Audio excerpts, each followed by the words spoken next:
மீண்டுமாக உங்களை இயேசு கிறிஸ்துவின் நாமத்தில் வாழ்த்துகிறோம். இந்த தொடர் செய்திகள் மூலமாக உங்களை சந்திப்பது மகிழ்ச்சி. சிலுவையில் இயேசு கிறிஸ்து கடைசியாக பேசின அந்த 7 வார்த்தைகளை 7 தொகுப்பாக வெளியிட வேண்டும் என்று வாஞ்சித்து இந்த செய்தியை பேசிக் கொண்டிருக்கிறோம். இந்த செய்தி மூலமாக கர்த்தர் உங்களை ஆசீர்வதிப்பாராக. இயேசு கிறிஸ்து சிலுவையில் பேசின முதலாவது வார்த்தையை நாம் தியானிக்க போகிறோம். லூக்கா சுவிசேஷம் 23வது அதிகாரத்திலே 34வது வசனத்திலே வாசிக்கிறோம் முதல் வார்த்தையை. அப்பொழுது இயேசு, பிதாவே, இவர்களுக்கு மன்னியும், தாங்கள் செய்கிறது இன்னதென்று அறியாதிருக்கிறார்களே என்றார். இது இயேசு கிறிஸ்து சிலுவையில அடித்த பொழுது முதல் வார்த்தை அவர் பேசினது. பிதாவே, இவர்களுக்கு மன்னியும். Then Jesus said, Father, forgive them, for they don't know what they do. என்ன செய்கிறார்னு அறியல. உண்மையெல்லாம் கவனிச்சு 2 விதத்தில் இந்த வசனங்களை புரிந்து கொள்ள வேண்டும்.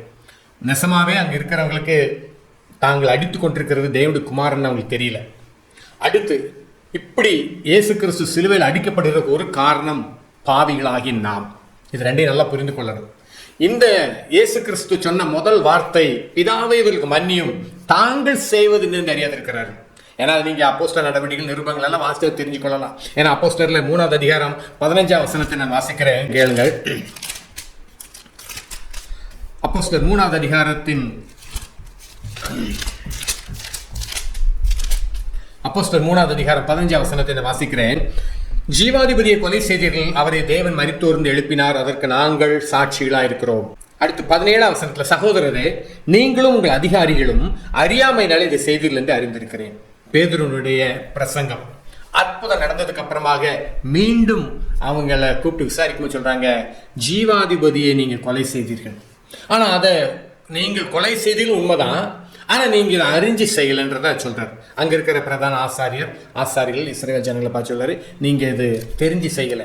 1 கொரிந்தியர்ல 2வது அதிகாரத்துல 7வது வசனம் 8வது வசனத்துல வாசிக்கிறோம், உலக தோற்றத்துக்கு முன்னே தேவன் தம்முடைய மகிமைக்காக ஏற்படுத்தினதும் மறைக்கப்பட்டதுமாய் இருந்த ரகசியமான தேவ ஞானத்தையே பேசுகிறோம். அதை பிரபஞ்சத்து பிரபுக்களில் ஒருவனும் அறியவில்லை, அறிந்தார்களே ஆனால் மகிமையின் கர்த்தரை அவர்கள் சிலுவையில அறைய மாட்டார்களே. அதே 2வது அதிகாரத்துல பாத்தீங்கன்னா அவருடைய முதல் பிரசங்கத்துல 2வது அதிகாரம் 22வது வசனத்துல நான் வாசிக்கிறேன். 2வது அதிகாரத்துல, இஸ்ரவேலரை, நான் சொல்லும் வார்த்தைகளை கேளுங்கள். நீங்கள் அறிந்திருக்கிறபடி நசரேயனாகிய இயேசுவை கொண்டு தேவன் உங்களுக்குள்ளே பலத்த செய்கைகளையும் அற்புதங்களை அடையாளம் நடப்பித்து அவைகளினாலே அவரை உங்களுக்கு வெளிப்படுத்தினார். அப்படி இருந்தும் தேவன் நிர்ணயித்திருந்த ஆலோசனையின்படியையும் அவருடைய முன் அறிவிப்பின் படியையும் ஒப்பு கொடுக்கப்பட்ட அந்த இயேசுவை நீங்கள் பிடித்து அக்கிரமக்காரருடைய கைகளினாலே சிலுவையில் ஆணி எடுத்து கொலை செய்தீர்கள். இந்த 23வது வசனத்துல வாசிக்கிறோம், இது தேவன் நிர்ணயித்திருந்த ஆலோசனை, தேவன் முன்குறித்த முன் அறிவிப்பின் படியே நடந்தது. யதார்த்தமா இயேசு கிறிஸ்து பூமியிலே ஊழியம் செய்துட்டு நாட்டில் அவரை பிடித்து சிலுவையில் அடிக்கல, அதை முன்குறிக்கப்பட்டிருந்தது. முன்குறிக்கப்பட்ட அந்த நிகழ்ச்சி தேவன் உலக தோற்றத்துக்கு முன்னே இதை பிளான் பண்ணி வச்சிருந்தார். உலக தோற்றத்துக்கு முன்னாகவே இதை பிளான் பண்ணி வைத்திருந்தான்னு சொல்லி பைபிள் சொல்லுகிறது. அதனால நல்ல கவனிங்க, இது ஆண்டவர் முன்குறித்த காரியம். அப்போ பிதாவே, இவர்களுக்கு மன்னியும், தாங்கள் செய்வது இன்னதென்று அறியாதிருக்கிறார்கள். அவர் சிலுவையில் அடிக்க காரணமா இருந்த நாம், நம்முடைய பாவங்கள், நம்முடைய பாவத்தின் விளைவு, மனிதர்களுடைய கீழ்ப்படியாமை. அப்புறம் அடுத்ததாக அங்க பிசிக்கலா இயேசு கிறிஸ்து சிலுவையில அடிச்சுக்கிட்டு இருக்கிற பிலாத்தும் அவனுடைய கூட்டத்தார், அந்த பிலாத்துவின் கையில ஒப்பு கொடுத்தவர்கள் உண்மையிலேயே ஆண்டவராங்க ஒரு காரியத்தை சொல்ல, தாங்கள் செய்வது இன்னதென்று அறியாதிருக்கிறார்கள். நல்லா கவனிங்க, அவங்க அறியல. இயேசு கிறிஸ்து உண்மையா ஜெபிக்கிறார், பிதாவே, இவர்களுக்கு மன்னியும், தாங்கள் செய்வது இன்னதென்று அறியாதிருக்கிறார்கள். ஆண்டவர் இந்த சிலுவையின் மீட்பு திட்டத்தை மனப்பூர்வமாக நிறைவேற்றுகிற பாவ மன்னிப்புக்காக இந்த புது உடன்படிக்கையின் ஆரம்பம், பழைய ஏற்பாட்டின் காரியங்களும் நியாயப்பிரமாணமும் நிறைவேறுகிறது. இப்ப புது உடன்படிக்கை ஆரம்பமாகிறது. இந்த நேரத்தில் இயேசு கிறிஸ்து அவருடைய பாடு, உபத்திரவம், வியாகுலம், வேதனை நேரத்துல பிதாவே, இவர்களுக்கு மன்னியும் சொல்றாரு. அப்போ இந்த இயேசு கிறிஸ்துனுடைய இந்த வெளியேற பெற்ற மன்னிப்பின் ஜெபம் இந்த மனுக்குலத்தை மீட்கும்படியாக அவர் வந்தார். இப்போ பாவ மன்னிப்பின் ஒரு பெரிய ஒரு காரியத்தை அங்கு செய்கிறார். ஏன்னா அவர் ரத்தம் சிந்திக்கிட்டே இருக்கும் போது செய்யப்படுகிற ஜெபம் அது. ஏன்னா பழைய ஏற்பாட்டு காலத்துல ஒரு மிருகம் அதன் ரத்தம் சிந்தப்படும், அப்ப அந்த பாவத்துக்கான நிவாரணம் அங்கே உண்டாகிறது. ஆனா இப்பமோ முழு உலகத்தின் பாவத்தை தன் மீது ஏற்றுக்கொண்டவராய் அவர் தன்னுடைய பரிசுத்த ரத்தத்தை மாசற்ற குற்றமில்லாத ரத்தத்தை சிந்துகிற நேரத்துல பாவ மன்னிப்பின் ஜெபம், இதுதான் நமக்கு பாவ பரிகாரத்தை உண்டு பண்ணி கொடுத்தது. நீங்க மறுபிறப்பின் அனுபவத்தை அடைந்திருக்கிறீங்களா? ஒருவேளை 7 வார்த்தை நீங்க பல ஆண்டுகள சபையில பிரசங்கம் கூட நீங்க பண்ணுகிறவங்களா இருக்கலாம். ஆனா உங்களுக்கு அந்த ரட்சிப்பு நிச்சயம் இருக்குதா?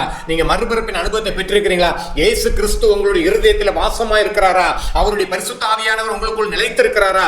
இதெல்லாம் நீங்க தற்பரிசோதனை செய்து பாருங்கள். நீங்க மறுபிறப்பின் அனுபவத்தை பெற்றிருப்பீர்கள், ஆனால் பழையவை எல்லாம் ஒளிந்து போயின்னு சொல்ல முடியுமா? நீங்க ரட்சிக்கப்பட்டிருந்தீங்கன்னா நான் கேட்பேன், உங்களை பார்த்து கேட்கிறேன், ஜாதி வெறி உங்களுக்குள்ள இருக்குதா? இன்னும் ஜாதியை நீங்க விசுவாசிக்கிறீங்களா?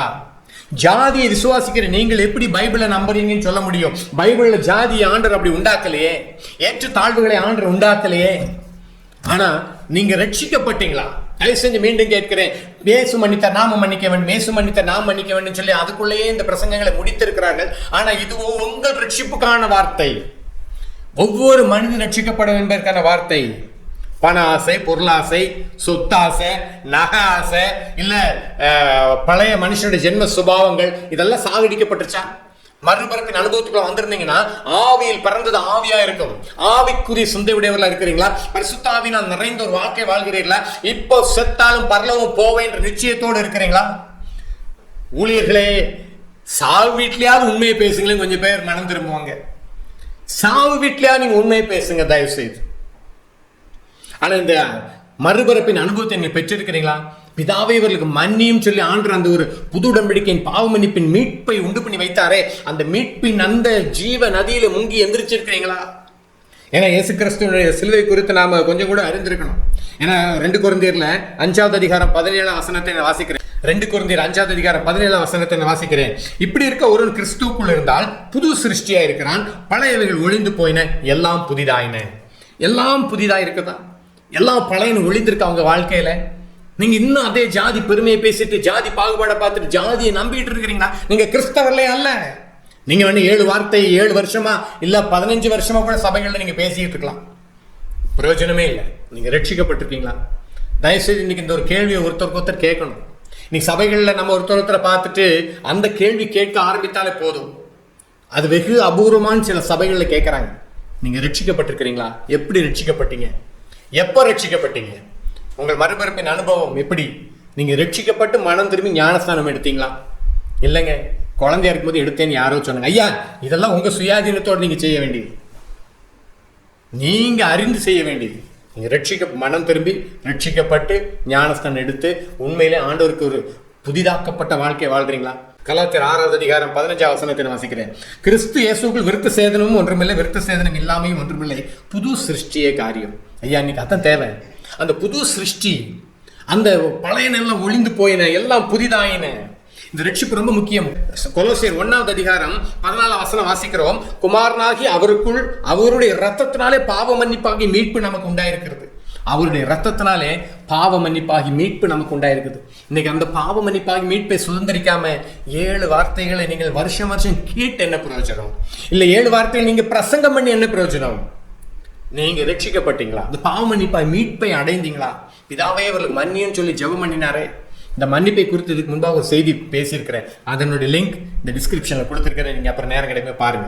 ஏன்னா நீங்க சும்மா மன்னிப்புன்றது அது ஒரு மேம்போக்கான ஒரு வார்த்தையா மாறிடுச்சு. ஆனா அதனுடைய ஆழங்கள் இருக்கிறது. அப்ப இந்த நேரத்தில் இயேசு கிறிஸ்து உண்டு பண்ணி அந்த பாவ மன்னிப்பாகி மீட்பு. அதனால தான் எபிரேயர் புஸ்தகத்தை 2வது அதிகாரத்துல 4வது வசனம் இப்படியா வாசிக்கிறோம். அடையாளங்களினாலும் அற்புதங்களினாலும் பலவிதமான பலத்த செய்கைகளினாலும் தம்முடைய சித்தத்தின்படி பகிர்ந்து கொடுத்த பரிசுத்தாவின் வரங்களினாலும் தேவன் தாமே சாட்சி கொடுத்ததுமா இருக்கிற இவ்வளவு பெரிதான ரட்சிப்பை குறித்து நாம் கவலையற்று இருப்போமானால் தண்டனைக்கு எப்படி தப்பிக்கொள்வோம்? ஆண்டவர் சொல்றார், இவ்வளவு பெரிதான ரட்சிப்பு. அவருடைய அற்புத அடையாளம் மூலமாக பரிசுத்தாவியானவர் தம்முடைய வரங்களை வெளிப்படுத்தி நமக்கு உண்டாக்கி கொடுத்த இந்த ரட்சிப்பை குறித்து, இவ்வளவு பெரிதான ரட்சிப்பை குறித்து, அற்புதமான ரட்சிப்பை குறித்து நாம கவலையற்று இருக்கிறோம். ஐயா, கிறிஸ்தவர்கள் நீங்க சர்ச்சுக்குள்ள இருக்கிறீங்க, பைபிள் தூக்கிட்டு இருக்கிறீங்க, நிறைய வசனம் தெரிஞ்சனால அல்ல, நீங்க ரட்சிக்கப்பட்டீங்களான்னு மாத்திரம் யோசிங்க. ஏன்னா அவருக்கு வேதனை அதுதான். சிலுவையில் அவர் இவ்வளவு பெரிதான மீட்பை உண்டு பண்ணி இருக்கிறார். அதை அடையாமல் இருக்கிறோமே. ரட்சிப்பின் அனுபவம் என்னன்னே தெரியாது. ரட்சிப்பின் அனுபவத்துக்குள்ள வந்தாதானே அடுத்தவங்களுக்கு வேதம் இனிக்க ஆரம்பிக்கும். ரட்சிக்கப்பட்டதானே ஊழிய தரிசனம் உங்களுக்கு வரும். ரட்சிக்கப்பட்டதானே ஆத்மாக்கள் மேல தாகம் உங்களுக்கு வரும். உங்க ஆத்மா வேலை அப்பதானே தெரிய வரும். உங்க ஆத்மா வேலை தெரிய வந்தாதானே மற்றவங்க ஆத்மாவோட வேலை உங்களுக்கு தெரியும். உங்க ஆத்மா வேலையை உங்களுக்கு தெரியலன்னா மற்றவங்க ஆத்மா வேலை உங்களுக்கு எப்படி தெரியும்? எபேசியர் 2வது அதிகாரத்துல 8ஆம் வசனத்தை நான் வாசிக்கிறேன். கிருபையினாலே விசுவாசத்தை கொண்டு ரட்சிக்கப்பட்டீர்கள், இது உங்களால் உண்டானதில் தேவனுடைய ஈவு. தலைகவனிங்க, கிருபையினாலே, கிருபை தேவன் கொடுத்தது, விசுவாசம் உங்களிடத்துல காணப்பட்டது. கிருபையினாலே விசுவாசம் ரெண்டும் சேர்ந்து உங்களுக்கு கிடைச்ச ரட்சிக்கப்பட்டீர்கள். இந்த ரட்சிப்பின் அனுபவத்தை நீங்கள் பெற்றிருக்கிறீங்களா? இன்னைக்கு ஆண்டவர்கிட்ட கேளுங்க, ஆண்டவரே பாவியான் என்மேல் கிருபையாருன்னு கேளுங்க. அந்த ரட்சிப்பின் நிச்சயத்தை நீங்கள் தயவு செய்து ஆண்டவரிடத்தில் பெற்றுக்கொள்ளுங்க. ரட்சிப்பின் நிச்சயத்தை மாத்திரமல்ல, அந்த ரட்சிப்பின் அனுபவத்தை மற்றவர்களுக்கு நீங்கள் போதிக்கிறவர்களாக. வெறுமனே நீங்க 7 வார்த்தையே விருதாவாய் பிரசங்கம் பண்ணுகிறது வேண்டாம், விருதாவாய் நீங்க 7 வார்த்தையில கேட்டுட்டு இருக்கிறது வேண்டாம். இன்னைக்கு ஒரு தீர்மானம் எடுங்க, ஆண்டவரே அந்த ரட்சிப்பின் நிச்சயம் எனக்கு வேணும். ஆண்டவர் பாதத்தில் போய் விழுங்க, உண்மையிலேயே உங்க பாவங்களை அறிக்கையிடுங்க. நான் ஒரு பாவின்னு ஒத்துக்கோங்க, நான் ஒரு கிறிஸ்தவன், நான் ஒரு பேர் கிறிஸ்தவங்க, நான் ஒரு பாரம்பரிய கிறிஸ்தவன் எல்லாம் ஆண்டவர்கிட்ட எடுபடாது. நான் ஒரு பாவி, ஆண்டவரே மன்னிங்க, அந்த ரட்சிப்பின் நிச்சயம் எனக்கு வேணும், பரிசுத்த ஆவியினால எனக்கு நிரப்புங்கன்னு சொல்லி கேளுங்க. பரிசுத்த ஆவியானுடைய பலன் நமக்கு வேண்டும். ஆவியானவர் நம்மை நிரப்பும்படி உங்களுக்கு ஒப்பு கொடுங்க. கர்த்தர் உங்களை ஆசீர்வதிப்பாராக. ஆமென்.